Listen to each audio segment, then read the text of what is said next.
Hello Guyanese citizens, in this video, OGGN wants to explain the economic dimensions of the resource curse related to what can happen if Guyana's oil industry is not managed well, and if decision makers do not use best practices and learn from other countries' experiences with oil. The natural resource curse, or paradox of plenty, is evident if one looks at countries with abundance of resources compared to ones with few natural resources.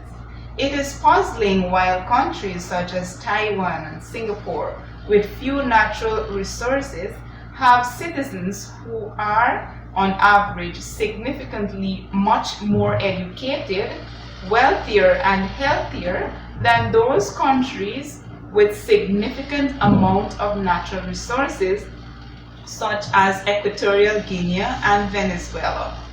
From an economic perspective, this paradox of plenty can be explained by looking at the currency exchange rates and the wild swings in commodity prices and their impact on infrastructure planning, manufacturing, and diversity of the economy.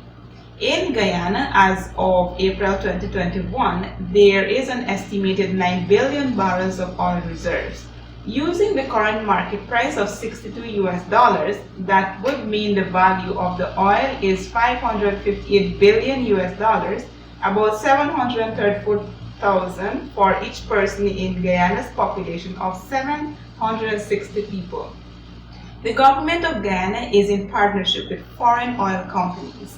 Thus, it has to share the potential revenue with the foreign oil companies.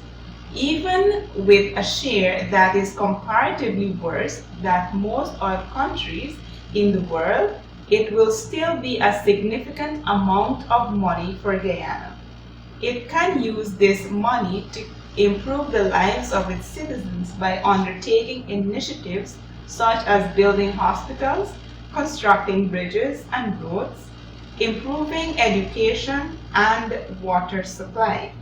Assuming the government's take of the $558 billion would be a paltry 14.5% royalty and profit, and would amount to $81 billion for Guyana from the 9 billion barrels of oil.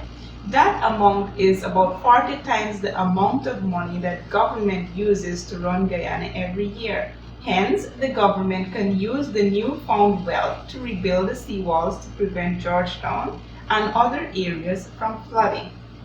The government does not have the $81 billion at hand, but could use it as collateral or security to obtain loans to build the seawall. But borrowing billions of dollars against oil resources can be a curse.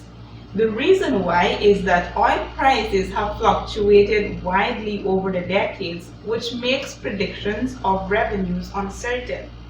There could be interruptions to production, such as an oil spill, or shutdown to fix issues such as flaring.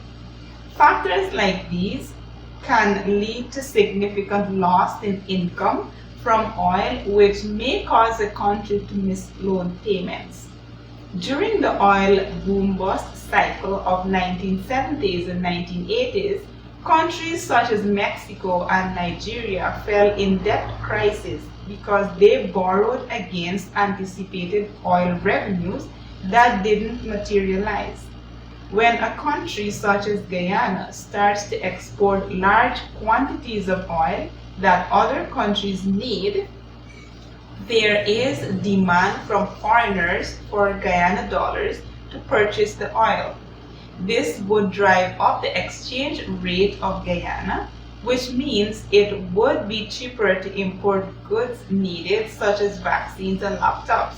However, it would have a devastating impact on other industries such as agriculture and beverages.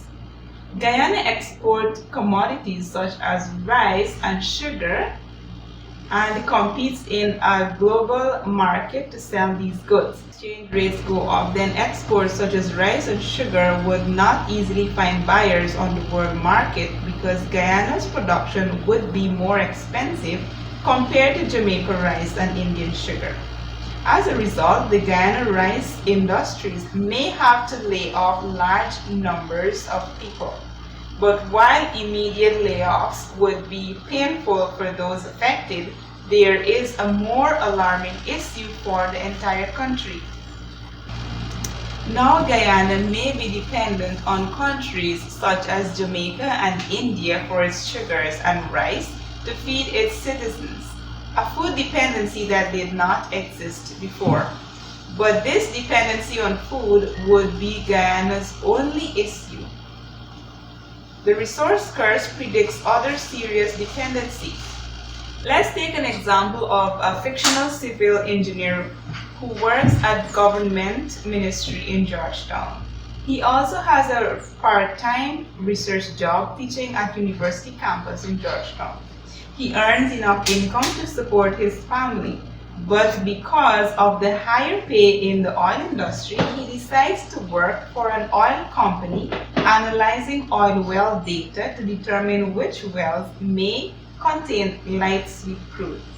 This analysis required him to be retained for a few months. Now, because of climate change, the renewable energies such as hydro, wind, and solar may significantly impact the demand for oil in the near future. Now, if oil demand significantly slows down in about 10 years, the civil engineer may be out of his oil well analysis job, but he has been out of the engineering profession for so long that he would need to be restrained as a civil engineer.